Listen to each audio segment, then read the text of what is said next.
आदिनाथ प्रभु तुमको नमन, मरुदेवी के हो तुम नंदन आदिनाथ भगवान। नाभिराय सुत तुमको वंदन आया जन्म कल्याण, मरुदेवी के हो तुम नंदन आदिनाथ भगवान। नाभिराय सुत तुमको वंदन आया जन्म कल्याण। पुष्प और रत्नों की वर्षा सुरपति करते हर्षा हर्षा, पुष्प और रत्नों की वर्षा सुरपति करते हर्षा हर्षा। आदिनाथ का जन्मोत्सव है, लाल किले पे शुभ उत्सव है, दिल्ली पे ही सबकी नजर है। आनंद छाया आदिनाथ को पाया, प्रतीक सागर ने सबको बुलाया। आनंद छाया आदिनाथ को पाया, प्रतीक सागर ने सबको बुलाया। मरुदेवी के हो तुम नंदन आदिनाथ भगवान, नाभिराय सुत तुमको वंदन आया जन्म कल्याण।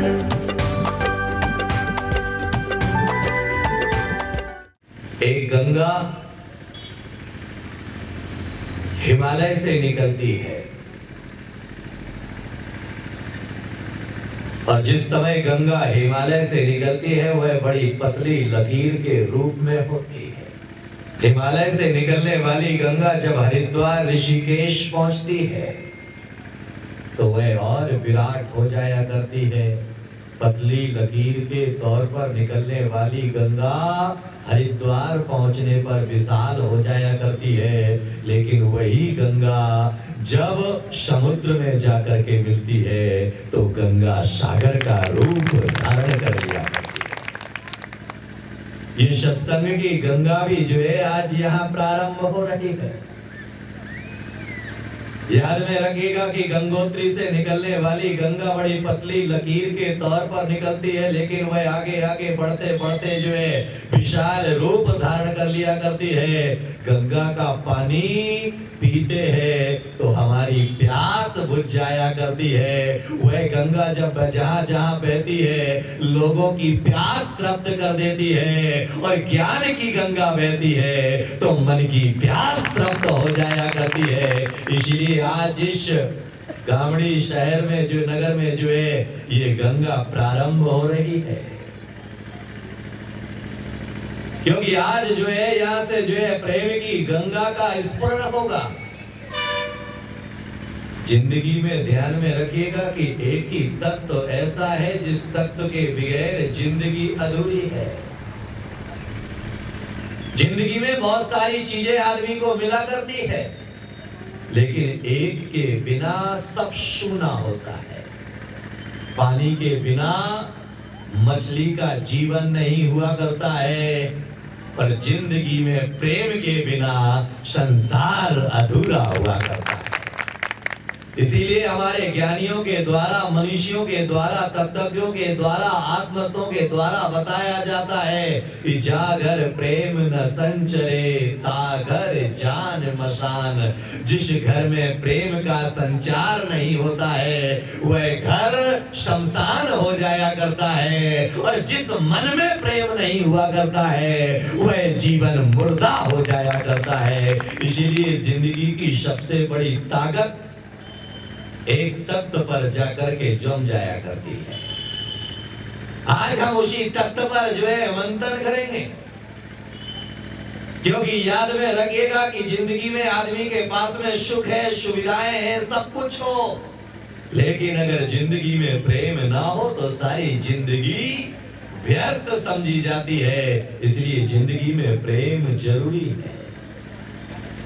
एक बार आदमी को भोजन ना मिले चल जाएगा, एक बार आदमी को पानी ना मिले चल जाएगा, एक बार आदमी को रहने के लिए घर ना हो चल जाएगा, लेकिन जिंदगी में प्रेम ना हो तो जिंदगी चलने वाली नहीं हुआ करती है। इसीलिए एक व्यक्ति ने आकर के मुझसे प्रश्न किया, बोले दुनिया का सबसे बड़ा मंत्र कौन सा है? जिंदगी का सबसे बड़ा मंत्र कौन सा है? तो कहा जाता है, क्योंकि जैन दर्शन को मानने वाले के लिए कहा जाता है, क्योंकि हर धर्म का एक महामंत्र हुआ करता है। जैन धर्म को मानने वाला कहता है कि नमोकार मंत्र हमारा महामंत्र है। हिंदू धर्म को मानने वाला कहता है कि गायत्री मंत्र हमारा महामंत्र है। याद में रखिएगा कि गायत्री मंत्र महामंत्र है, नमोकार मंत्र महामंत्र है, लेकिन जीवन का महामंत्र प्रेम हुआ करता है। और जिस व्यक्ति के पास में जीवन का महामंत्र नहीं है, वह नमोकार मंत्र भी उसकी जिंदगी में चमत्कार नहीं दिखा सकता। इसलिए जिंदगी में जरूरी है क्या? एक सेठ था, धन और संपदा थी उसके पास। रात को वह सोया हुआ था तो रात में आकर के जो है लक्ष्मी ने दर्शन दिए, और लक्ष्मी ने दर्शन देकर के कहा कि सेठ, तेरे साथ रहते रहते जो है मुझे बहुत समय व्यतीत हो गया। अब मैं तुम्हारा घर छोड़ करके जाना चाहती हूँ, लेकिन तुम्हारे साथ रहते रहते जो है मुझे बहुत लगाव हो गया है। इसीलिए जाने के पहले जो है मैं तुम्हें वरदान दे करके जाना चाहती हूँ। तो सेठ ने कहा कि भैया, अगर तू चली जाएगी तो तेरे बिना तो मेरी जिंदगी अधूरी है। तू अगर चली जाएगी तो मेरी जिंदगी का कोई मूल्यांकन नहीं रह जाएगा। तू अगर छोड़ करके चली जाएगी तो मेरी जिंदगी का कोई मंतव्य नहीं रह जाएगा। तो लक्ष्मी ने कहा कि भाई, मैं जो है जाऊंगी, मैं रुकने वाली नहीं हूँ। इसलिए याद में रखिएगा कि दुनिया में दो देवियों की अवधारणा है। एक सरस्वती को पूजा जाता है, एक लक्ष्मी को पूजा जाता है। लक्ष्मी का चित्र बनाया जाता है तो वह खड़े हुए बनता है, और सरस्वती का चित्र बनाया जाता है तो बैठे हुए बनता है। क्योंकि लक्ष्मी कहती है, भैया मैं कहीं पर ठहरती नहीं हूँ, आज तुम्हारे यहाँ हूँ तो कल दूसरे के यहाँ जाने वाली हूँ। मैं तो हमेशा चंचल हूँ। लेकिन सरस्वती कहती है, या तो मैं किसी की जिंदगी में आती नहीं और आ जाऊं तो फिर उसकी जिंदगी से जाती नहीं हूं। इसीलिए करोड़पति को तो रोड़पति बनते देखा होगा, लेकिन सरस्वती पुत्र को जो है मूर्ख बनते हुए नहीं देखा होगा। इसीलिए लक्ष्मी पूजा के काबिल तो है, मगर भरोसे के काबिल नहीं है। लक्ष्मी की पूजा तो करना, मगर लक्ष्मी पर भरोसा मत करना। याद में रखिएगा कि दुनिया में एक ऐसा अनहोना कार्य है कि जो है हमारे लिए पूजा के काबिल है, लेकिन भरोसे के काबिल नहीं है। क्योंकि लक्ष्मी पर अगर भरोसा करोगे तो याद में रखना कि तुम्हारी जिंदगी अंधेरे में चली जाएगी। इसीलिए लक्ष्मी आती है तब भी एक लात मारती है, और जब जाती है तब भी लात मारती है। लेकिन बेवकूफ उसे समझता नहीं है, तो वह जो है नादानी और नासमझी में निकल जाया करता है। लक्ष्मी आती है तो पीठ पर लात मारती है तो आदमी यूं चौड़ा होके चलता है। उसे लगता है कि मैं ही इस दुनिया का बादशाह हूँ, मेरे बराबर इस दुनिया में कोई नहीं है, मैं ही राजाधिराज हूँ, मैं ही महाराज हूँ, मेरा इस दुनिया में कोई नहीं बिगाड़ सकता है। अरे कोई हमारे जीवन का कुछ नहीं बिगाड़ सकता है, सब कुछ मेरे पास में है, हमारा कोई कुछ नहीं बिगाड़ सकता है। तो वह तन करके चलने लगता है। और याद में रखिएगा कि तन करके चलने वाले को भी एक दिन जमींदोज होना पड़ता है, और जो व्यक्ति झुक करके जीता है वह दुनिया में अमर हो जाया करता है, वह दुनिया में महान हो जाया करता है। लक्ष्मी अकड़ पैदा करती है। ये राजस्थान है, जिस राजस्थान में राजा और रजवाड़े हुआ करते थे। जब वह राजा और रजवाड़े में राजा कोई दरबार में प्रवेश करता था तो उस समय जो है बिरदावली गाई जाती थी। सावधान होशियार वाह मुलायजा वाह मुशक्कर राजाधिराज महाराज अजित सिंह जी पधार रहे हैं। लेकिन आज उन अजित सिंह की हड्डियां ढूंढने के लिए जाओ तो वो भी नहीं मिलेगी। तो जब वह नहीं रहे तो तुम क्या रहोगे, तुम्हारी हस्ती क्या रहेगी। अरे तुम्हारी हस्ती को भी जमींदोज होने में देर नहीं लगेगी। बड़े बड़े राजा, बड़े बड़े महाराजा, बड़े बड़े महाराजाओं की हस्ती नहीं रही तो फिर तुम्हारी हस्ती का तो प्रश्न ही खड़ा नहीं होता है। इसीलिए प्रेम में जो भरा होता है वह झुक करके जीता है, और जो अहंकार से भरा होता है वह तन करके जिया करता है। इसीलिए झुक करके जियो, दुनिया का प्रेम पाओगे, और अकड़ करके जियोगे तो दुनिया में तुम्हें कोई पूछने वाला भी नहीं होगा। इसीलिए लक्ष्मी आने पर आदमी क्या करता है, हाँ, अकड़ करके चलता है। उसे लगता है उसके पैर जमीन पर नहीं टिकते हैं, उसके पैर जो है फिर आकाश में टिकते हैं, क्योंकि वह कहता है मेरे पास सब कुछ है, मैं किसी की नहीं सुनूंगा। अरे जिसे भी सुनना है वह मेरी सुने, लेकिन मैं किसी की, क्योंकि मैं इस नगर का, कौन बोला, सेठ हूं।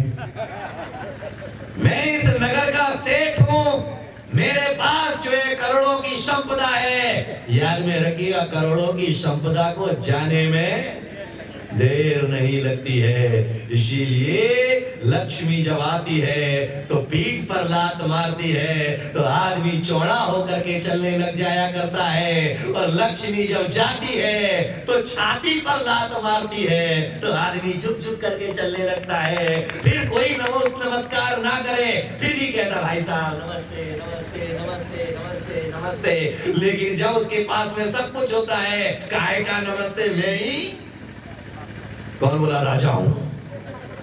इसीलिए लक्ष्मी पर ज्यादा यकीन मत करिए। तो लक्ष्मी ने कहा कि भाई तेरे साथ रहते रहते जो है मेरा बहुत समय गुजर गया है, अब मैं जाना चाहती हूं। तो सेठ ने कहा कृपा करो भैया, तुम चली जाओगी तो मैं अनाथ हो जाऊंगा, मेरे को इस दुनिया में कोई पूछने वाला भी नहीं मिलेगा। लक्ष्मी ने कहा कि जाना तो पड़ेगा, इसीलिए तुझे सपना देने के लिए आई हूं। तेरे साथ रहते रहते जो है मुझे थोड़ा सा लगाव हो गया है, इसलिए मैं जो है जाने के पहले जो है एक वरदान दे करके जाना चाहती हूँ। मांगो तुम्हें क्या चाहिए। तो सेठ ने कहा कि मेरे 4 बेटे और बहुएं हैं, आपस में पहले सलाह तो कर लूं कि मांगना क्या है, क्योंकि दोबारा तो तुम मिलने वाली हो नहीं, इसलिए जो है मांग करके ही मैं जाना चाहता, तुम्हें पुआत करके। तो लक्ष्मी ने कहा कि ठीक है तथास्तु। दूसरे दिन सुबह हुई, 4 बेटे और बहुओं को बुलाया, और 4 बेटे और बहुओं को बुला करके कहा कि लक्ष्मी ने सपना दिया है, वह जा रही है, लेकिन जाने के पहले जो है उसने वरदान मांगने के लिए कहा है, बताओ मैं लक्ष्मी से क्या मांगू। तो बड़े बेटे ने कहा कि पिताजी आजकल सोने के बहुत रेट बढ़ गए हैं, इसीलिए जो है लक्ष्मी से जो है कुछ जो है सोने के बिस्कुट मांग लो, जब जब भाव बढ़ेगा बेचते जाएंगे और चलता रहेगा अपना काम। दूसरे बेटे ने कहा कि देखो पिताजी सोने का क्या है, रखने के लिए भी तो जगह चाहिए होती है, इसीलिए जो है अगर लक्ष्मी मैया वरदान देने के लिए कहा है तो लक्ष्मी मैया से वरदान मांगना है तो बहुत सारी जमीन मांग लो, क्योंकि जमीन के रेट तो कभी नहीं बढ़ते हैं, इसलिए टुकड़े बेचते रहेंगे और अपना काम चलता रहेगा। तो तीसरे बेटे ने कहा कि देखो पिताजी जो है जमीन तो ठीक है, लेकिन जमीन के ऊपर भी तो लगाने के लिए कुछ चाहिए होता है, इसीलिए लक्ष्मी से कहना कि जो है हम आपकी कृपा से बहुत सब कुछ हमारे पास में है, अगर देना ही है तो बहुत सारे बाग बगीचे दे दो, उसमें फल पैदा होंगे, उन्हें बेच करके जो है हमारा गुजर बसर चल जाएगा। तो फिर तीनों ने अपनी अपनी बात रखी, लेकिन सेठ को समझ में नहीं आया। सेठ ने छोटे बेटे से कहा कि बेटा बोल, तुझे तू क्या कहता है, लक्ष्मी से क्या मांगना चाहिए। तो उसने कहा कि मैं तो छोटा हूँ, मुझ में समझ कितनी है, मेरे पास तो समझ भी उतनी नहीं है, इसीलिए जो है जो बड़े भाई कह रहे हैं वही मान लो। उसने कहा कि बेटा तू भी घर में रहता है, तुझे भी बराबर का हक है, इसीलिए जो है तुझे भी वरदान मांगने का हक, तुम्हें भी अपनी सलाह देने का हक है। तो उसने कहा कि पिताजी छोटे की अपेक्षा केवल इतना ही छोटा सा दिमाग है मेरे पास में, थोड़ी सी समझ है हमारे पास में, उस छोटी सी समझ के कारण से मैं केवल इतना ही सुझाव है मेरा कि लक्ष्मी मैया से कहना कि लक्ष्मी मैया यूं तो आपकी कृपा से मेरे पास में सब कुछ है, धन संपत्ति वैभव का हमारे पास में कुछ कमी नहीं है, अगर जाना ही चाहती है तो इतना लक्ष्मी मैया से कहना कि हमारे 4 बेटे बहुए हैं, उन 4 बेटे बहुओं में हमेशा प्यार बना रहे, बस इतना ही मुझे दे दे, इतना ही केवल मांगना। उसने सेठ को भी लगा कि बात तो बिल्कुल सही है, हमारे पास धन की कमी नहीं है, हमारे पास पैसे की कमी नहीं है, हमारे पास संपत्ति की कमी नहीं है, कमी है तो सिर्फ जो है प्रेम बना रहेगा तो सब कुछ रहेगा।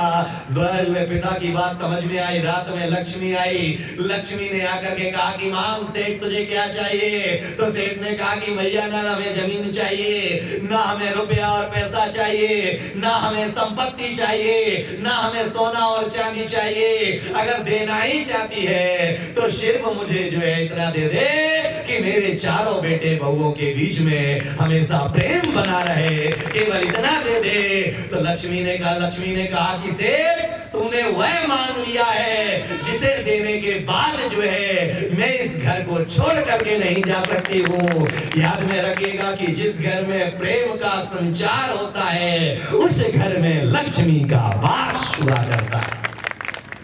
याद में रख, इसीलिए कहा जाता है कि लक्ष्मी उन्हीं के घर में निवास करती है, उसी समाज में निवास करती है, उसी परिवार में निवास करती है जहां पर प्रेम का भाव हुआ करता है। याद में रखिएगा कि अगर देश में पॉल्यूशन बढ़ जाए तो वृक्ष लगाए जाते हैं।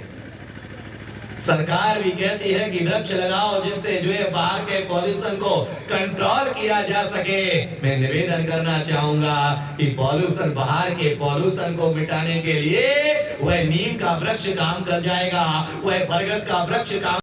कार्यक्रम प्रस्तुति दिगंबर जैन जागरण युवा संघ रजिस्टर्ड मुंबई, केंद्रीय कार्यालय 305 रानी सती मार्ग, मलाड ईस्ट, मुंबई 97। दिल्ली कार्यालय D319 गली नंबर 11, हृदयपुरी, शाहदरा, दिल्ली 93। अपने परिवार की ओर से मुनिश्री के कार्यक्रम का प्रसारण के लिए संपर्क करें 882697 77903 9065330031। बैंक विवरण सेंट्रल बैंक ऑफ इंडिया, खाता संख्या 3424988837। IFSC capital CB, small I, capital N 0280454।